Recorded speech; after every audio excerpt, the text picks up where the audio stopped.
మీ మోకాల నొప్పులకు ఎటువంటి సర్జరీ లేకుండా ఎపియాన్ పెయిన్ క్లినిక్ అందిస్తున్న అత్యాధునిక చికిత్స. ఈ మధ్యలో ఒక సంఘటన మనకి వార్తల్లో వచ్చింది. పేషెంట్ సేఫ్టీ గురించి చెప్పడం జరుగుతుంది.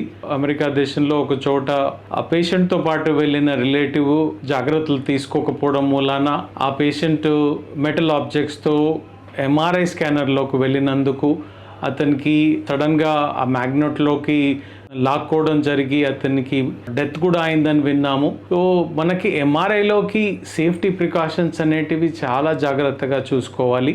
ఎంఆర్ఐ స్టాఫ్ కానీ, ఎంఆర్ఐ సిబ్బంది కానీ, ఎంఆర్ఐకి సంబంధించి రేడియాలజీకి సంబంధించిన డాక్టర్స్, స్పెషలిస్టులు అందరూ కూడా ఈ జాగ్రత్తలు పాటించకపోతే పేషెంట్ కానీ, పేషెంట్ రిలేటివ్ కానీ చాలా ప్రమాదాలు, డేంజర్ జరిగే అవకాశం ఉంటుంది. మనకు ఇప్పుడు ఎంఆర్ఐ మ్యాగ్నెట్లో పేషెంట్ను మనం పంపించి ఎంఆర్ఐ చేస్తున్నప్పుడు మనకు 3 రకాల మ్యాగ్నెటిక్ ఫీల్డ్స్ వస్తాయి మనకు. ఒకటేమో స్టాటిక్ గ్రేడియంట్ అంటాం, ఒకటి గ్రేడియంట్ ఫీల్డ్ అంటాం, ఇంకొకటి ఆర్ఎఫ్ గ్రేడియంట్ అంటాం. ఇవన్నీ ఏంటంటే మనం పేషెంట్ని మ్యాగ్నెట్లో పెట్టి ఒక రేడియో ఫ్రీక్వెన్సీ పంపించినప్పుడు ఒక మ్యాగ్నెట్ గ్రేడియంట్ స్ట్రెంగ్త్ అనేది వెలువడుతుంది. ఎంఆర్ఐ మ్యాగ్నెట్లోకి పేషెంట్ తీసుకునేటప్పుడు జాగ్రత్తలు అనేటివి స్టాఫ్, సిబ్బంది, డాక్టర్లు, సపోర్ట్ స్టాఫ్ అందరికి కూడా చక్కటైన అవగాహన ఉండాలి. లేకపోతే అది పేషెంట్కి సంబంధించిన అటెండర్ కూడా ప్రమాదం. మనము పేషెంట్ని మనం స్కాన్ తీసుకునేటప్పుడే మనం ఒక చెక్ లిస్ట్ ఉంటుంది మనకి. ఆ చెక్ లిస్ట్లో పేషెంట్కి ఇంతకుముందు ఏమైనా ఆపరేషన్స్ జరిగాయా, పేషెంట్కి ఏమైనా ఇంప్లాంట్స్ పెట్టారా, లైక్ మనకి ఏమన్నా కాయిల్స్ కానీ ఏమన్నా రాడ్స్ వేశారా, ఏమన్నా ఆర్థోపెడిక్ ప్రొసీజర్స్ అయినాయా, లేకపోతే హార్ట్ ప్రొసీజర్స్ కానీ ఏమైనా ఇన్ఫర్మేషన్ అంతా మనం తీసుకోవాలి. రెండోది, పేషెంట్కి డ్రెస్ చేంజ్ చేస్తున్నప్పుడు కూడా వీలైనంత వరకు కాటన్ దుస్తులు వేసుకోవచ్చు.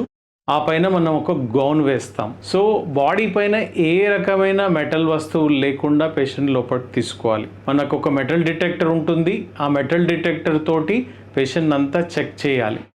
మొదటిది ఫస్ట్ హిస్టరీ, మనం అంతా మొదటి సర్జరీస్ అవన్నీ కనుక్కుంటాం. రెండోది, మెటల్ డిటెక్టర్ తోటి మనం పేషెంట్ మీద ఏమన్నా మెటల్స్ ఉన్నాయా, తను మర్చిపోయాడా, చేతికి వాచ్ ఉందా, లేకపోతే ఉంగరం ఉందా, ఏమైనా గొలుసులు వేసుకున్నాడా, బంగారు ఏమైనా ఆభరణాలు ధరించాడా, ఇవన్నీ తీసేసుకోవాలి. ఎందుకంటే ఇవన్నీ కూడా మ్యాగ్నెట్ కంపాటబుల్ లేకపోతే పేషెంట్కి ప్రమాదము. అన్నెసర్లీ మనం అందులోకి వెళ్ళిన తర్వాత ప్రాబ్లంలోకి వస్తాం. సో ఇవన్నీ మెటల్ డిటెక్టర్ ద్వారా చెక్ చేసుకొని అన్నీ తీసేయాలి. మొబైల్ కూడా కంపాటబుల్ కాదు, మొబైల్ కూడా మనం లోపలికి తీసుకెళ్ళలేము. మళ్ళీ తర్వాత పర్స్ కానీ, క్రెడిట్ కార్డ్స్ కానీ ఇవన్నీ కూడా లోపలికి తీసుకెళ్తే అన్నీ డ్యామేజ్ అవుతాయి. సో కాబట్టి మనం ఈ వస్తువులన్నీ మనం పేషెంట్కి ఒక లాకర్ ఇచ్చేసి ఇవన్నీ అందులో పెట్టేసి లాక్ చేసి పేషెంట్ అటెండర్స్కి ఇస్తాం. సో డబ్బులు కానీ, పర్స్ కానీ, క్రెడిట్ కార్డ్స్ కానీ, మొబైల్స్ కానీ అన్నీ లోపలికి వెళ్ళకూడదు. ప్లస్ మెటల్ డిటెక్టర్ తోటి మనం తప్పకుండా బాడీ మీద ఏమన్నా మనకు మెటల్స్ ఉన్నాయా, తను మర్చిపోయాడా, అది తప్పకుండా చెక్ చేసుకోవాలి. ప్లస్ మన ప్రీవియస్ హిస్టరీ, మొదటి హిస్టరీలో ఏమన్నా పేషెంట్కి ఏమన్నా బ్రెయిన్లో ఆపరేషన్ అయిందా, చిన్న క్లిప్స్ ఉన్నాయా, లేకపోతే ఏమన్నా పేస్ మేకర్ లాంటి ఇంప్లాంట్స్ ఉన్నాయా, ఇవన్నీ చాలా ముఖ్యమైనవి. మర్చిపోతారు చాలాసార్లు టెక్నీషియన్ కానీ, డాక్టర్ కానీ ఎవరైనా అశ్రద్ధ చేయకూడదు దీని గురించి. దీని తర్వాత మనం పేషెంట్ని తీసుకెళ్ళి అన్నీ చెక్ చేసుకున్నాకే, తరాగా చెక్ చేసుకున్నాక మనకు స్టాఫ్ కూడా, సిబ్బంది కూడా ఎవరైతే ఆపరేట్ చేస్తున్నారో వాళ్ళు కూడా ఇవన్నీ పాటించాలి. వాళ్ళు కూడా ఏ వస్తువు కూడా కంపాటబుల్ లేనిది వాళ్ళు కూడా వాచెస్ వేసుకొని వెళ్ళకూడదు, మొబైల్ తీసుకెళ్ళకూడదు, పర్స్ తీసుకెళ్ళకూడదు. వాళ్ళు కూడా అన్ని బయటే కన్సోల్ ఏరియాలో పెట్టుకొని మ్యాగ్నెట్ కన్సోల్ అనే ప్లేస్లోకి వెళ్తున్నప్పుడు, మ్యాగ్నెట్ దగ్గరగా వెళ్తున్నప్పుడు జాగ్రత్తగా ఉండాలి. సో మనం అక్కడ తీసుకెళ్ళాక పేషెంట్ని మనం టేబుల్ పైన పొజిషన్ చేసుకొని పేషెంట్కి అన్ని జాగ్రత్తలు చెప్తాం. మనం మిమ్మల్ని టన్లోకి ఇలా పంపిస్తాము. మనం పేషెంట్ని గ్యాంట్రీ లోపలికి తీసుకెళ్ళిన తర్వాత మొదలు ప్రీ చెక్స్ అన్ని చెక్ చేసుకొని డిటెక్టర్ తోటి అన్ని మనం క్లారిఫై, పేషెంట్కి ఒంటి మీద కానీ ఎక్కడ కానీ మెటల్ ఆబ్జెక్ట్స్ లేవు అని నిర్ధారణ చేసుకున్నాక మనం లోపలికి తీసుకెళ్ళాలి. లోపలికి తీసుకెళ్ళి మనం టేబుల్ మీద పడుకోబెట్టి పొజిషన్ చేసుకొని మనకి ఏ పార్ట్ కావాలనేది చెక్ చేసుకొని మనం పేషెంట్కి ఇంకోటి ఏంటంటే అందులో ఈ మ్యాగ్నెటిక్ ఫీల్డ్స్ ఎక్సైట్ చేయడం మూలాన మనకు శబ్దాలు కూడా చాలా వినపడతాయి. సో ఆ శబ్దాలు పేషెంట్కి డిస్టర్బెన్స్ కాకుండా మనం ఒక ఇయర్ సెట్ ఇస్తాం. దాంతో ఆ నాయిస్ రెడ్యూస్ అవుతుంది. సో ఈ నాయిస్ కూడా మనం కంట్రోల్ చేయకపోతే ఒక్కోసారి వాళ్ళకి ఇయర్ డిస్టర్బెన్సెస్ ప్రాబ్లం ఉంటుంది. కాబట్టి అది చెప్పి అది పెట్టాలి. మళ్ళీ తర్వాత మనం ఒక పేషెంట్కి సేఫ్టీకి ఏం చేస్తామంటే ఒక చిన్న సెన్సర్ ఇస్తాం చేతికి. పేషెంట్ లోపల టనల్లోకి వెళ్ళిన తర్వాత, ఎందుకంటే అది ఎన్క్లోజ్డ్ టనల్ ఉంటుంది కాబట్టి ఒక్కోసారి పేషెంట్కి క్లాస్ట్రోఫోబియా అంటాం, భయపడతారు. సో లోపలికి వెళ్ళిన తర్వాత పేషెంట్కి ఏమైనా ఇబ్బంది అనిపించింది, శ్వాస రావట్లేదు, వేడిగా అనిపిస్తుంది, ఆర్ఎఫ్ కాయిల్స్ అని మనం అటాచ్ చేస్తాం కదా, వెనక టేబుల్లో కూడా ఉంటాయి ఈ కాయిల్స్. దాని మూలాన కొంచెం హీట్ జనరేట్ అవుతుంది. సో దాని నుంచి పేషెంట్ కంగారు పడతాడు, నాకేదో అవుతుందనే భయపడతాడు. సో అతను ఇమీడియట్గా సిగ్నల్ ఇవ్వడానికి అతనికి ఒక చేతికి ఒక సెన్సర్ ఇస్తాం. సో అతను ఇమీడియట్గా సెన్సర్ ప్రెస్ చేయగానే మనకి గ్యాంట్రీ రూమ్లోకి సిగ్నల్ వస్తుంది. ఇమీడియట్గా మనం మెషిన్ని హౌల్డ్లో పెట్టుకొని లోపలికి వెళ్ళి అడుగుతాం, ఏదన్నా సమస్య ఉందా, ప్రాబ్లం ఉందా అడుగుతాం. సో ఈ ప్రికాషన్స్ అన్ని తప్పకుండా తీసుకోవాలి. ఎందుకంటే మనం మొదలు అనుకున్నట్టుగా మల్టిపుల్ గ్రేడియంట్స్ పెరిగినప్పుడు, ఒకటి నాయిస్తో డిస్టర్బెన్స్ కావద్దు, రెండు హీట్ జనరేట్ అవ్వచ్చు, దాని నుంచి పేషెంట్కి ఇబ్బంది కలగొద్దు. సో తర్వాత మనం ఈ ఇంప్లాంట్స్ అన్ని లేకుండా సేఫ్గా పేషెంట్ని లోపల పడుకోబెట్టినప్పుడు మనకు 360 degreesలో మ్యాగ్నెట్ ఎన్క్లోజ్ అవుతుంది కాబట్టి మనం ఇవన్నీ జాగ్రత్తలు తీసుకొని మనం ఒక నర్స్ని కానీ అటెండర్ని కానీ లోపల నిలబెట్టి క్లోజ్గా అబ్జర్వ్ చేస్తుంటాం. ఏదన్నా ఇబ్బంది అవుతుందా పేషెంట్ శ్వాస తీసుకోవడంలో కానీ, ఏదన్నా ప్రాబ్లం ఉందా జాగ్రత్తగా. ప్లస్ మాకు ఎంఆర్ఐ కంపాటబుల్ ఉన్న మన మెయిన్గా పేషెంట్ సాచురేషన్స్, SpO2 కానీ, హార్ట్ రేట్ కానీ మనకు మానిటర్ చేసే మషీన్స్ ఉంటాయి లోపల, అవి కూడా అటాచ్ చేస్తాం. సో మనం క్లోజ్గా మానిటర్ చేసుకుంటూ ఈ జాగ్రత్తలన్నీ తీసుకొని పేషెంట్ సేఫ్టీగా పెట్టి, మధ్యలో మనకి పేషెంట్ని కన్సోల్ నుంచి పేషెంట్కి మనకు కాంటాక్ట్ ఉంటుంది. మనం మధ్యలో అడగొచ్చు, మీరు బాగున్నారా, సేఫ్టీగా ఉన్నారా, ఏమైనా ఇబ్బంది జరుగుతుందా. ప్లస్ పేషెంట్కి మనం అలర్ట్గా మనం ఒక సెన్సర్ కూడా ఇస్తాం. అతను ఏదైనా ప్రాబ్లం అయితే అది ప్రెస్ చేసుకొని వదిలేయచ్చు. సో ఈ మ్యాగ్నెటిక్ ఫీల్డ్ మనకు ఎర్త్ కంటే 30,000 కంటే ఎక్కువ మ్యాగ్నెట్ ఉంటుంది మనకు. మనం 1.5 టెస్లా అంటే మనకు నార్మల్గా ఎర్త్ మ్యాగ్నెట్ 1 టెస్లా కూడా ఉండదు. అంటే అంత పెద్ద మ్యాగ్నెటిక్ స్ట్రెంగ్త్లో పేషెంట్ పెట్టినప్పుడు మనం ప్రతి ఒక్క చిన్న జాగ్రత్త తీసుకోవాలి. ఏ ఒక్క చిన్న మెటల్ ఆబ్జెక్ట్ కానీ, వీళ్ళు చాలాసార్లు మేకప్ అవన్నీ కూడా కొత్తవన్నీ బాడీ మీద స్కిన్ సర్ఫేస్ మీద పెట్టుకొని వస్తారు. వాటిని అన్నిటిని కూడా జాగ్రత్తగా మనం క్వశ్చన్ చేసుకోవాలి.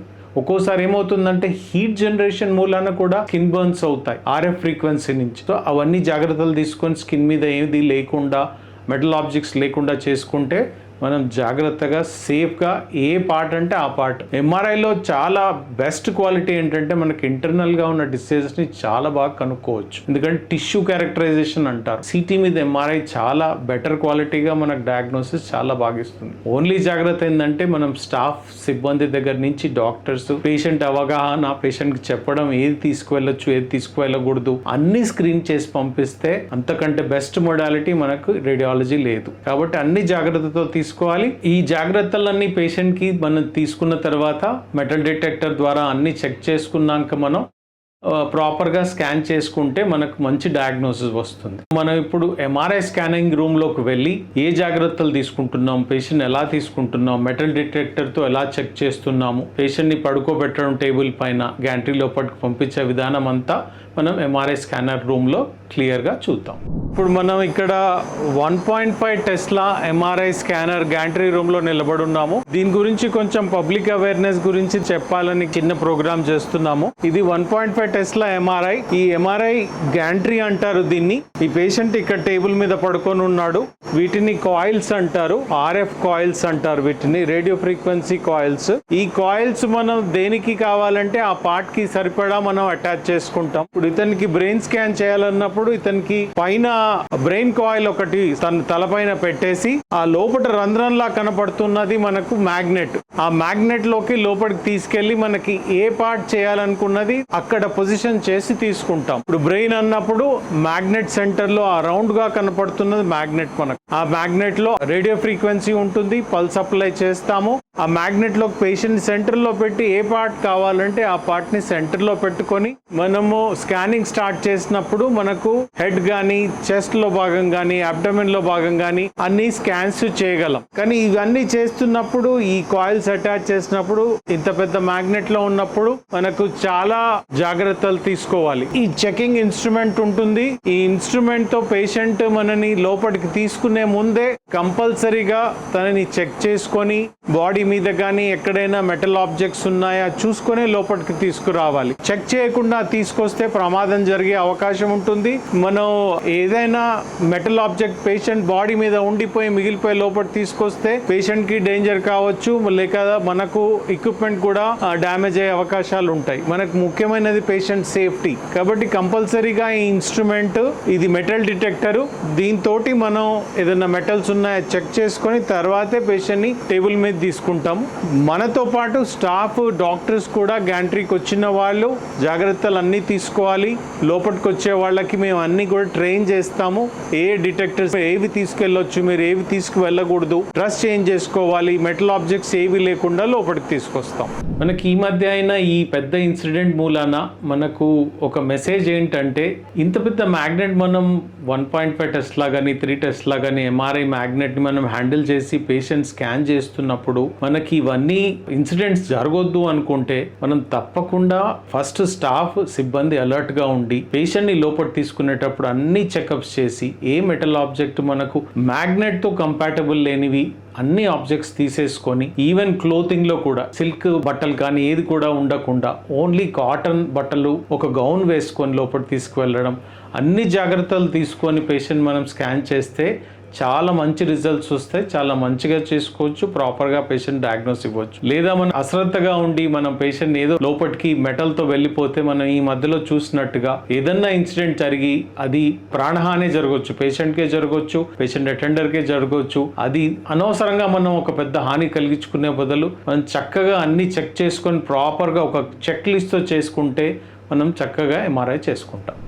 మేము ప్రాపర్గా ఎంఆర్ఐలోకి పేషెంట్ తీసుకునే ముందు ప్రాపర్గా త్వరగా చెక్ చేసుకొని పేషెంట్ మెటల్స్ ఏమున్నాయా, ఏమైనా కాయిన్స్ ఉన్నాయా, ఏమైనా అంతకుముందు ప్రీవియస్గా బ్రెయిన్ సర్జరీస్ ఏమైనా అయినాయా, ఎండ్రిజం క్లిప్స్ కానీ ఏమైనా ఉన్నాయా త్వరగా చెక్ చేసుకొని పేషెంట్కి ఎంఆర్ లోపల గ్యాంట్రీ లోపలికి తీసుకుంటాం. అట్లాగే పేషెంట్ అటెండర్ కూడా తీసుకునే ముందు త్వరగా చెక్ చేసుకొని తన దగ్గర కూడా మొబైల్స్ కానీ ఏమైనా మెటల్ ఐటమ్స్ కానీ కాయిన్స్ కానీ ఉంటే తీపిచ్చేసి మెటల్ డిటెక్టర్స్ ప్రాపర్గా చెక్ చేసి లోపలికి తీసుకుంటాము. చెక్ చేసిన తర్వాత స్కానింగ్ టైం కూడా మేము ఎక్స్ప్లెయిన్ చేస్తాము. ఎంఆర్ఐలో సౌండ్స్ వచ్చేది ఎంత టైం పట్టేది ప్రాపర్గా ఎక్స్ప్లెయిన్ చేసి లోపల గ్యాంట్రీ లోపలికి తీసుకుంటాం. ప్రాపర్గా ఈ ఇన్స్ట్రక్షన్స్ అన్ని మా టెక్నికల్ స్టాఫ్ అంతా పాటిస్తారు.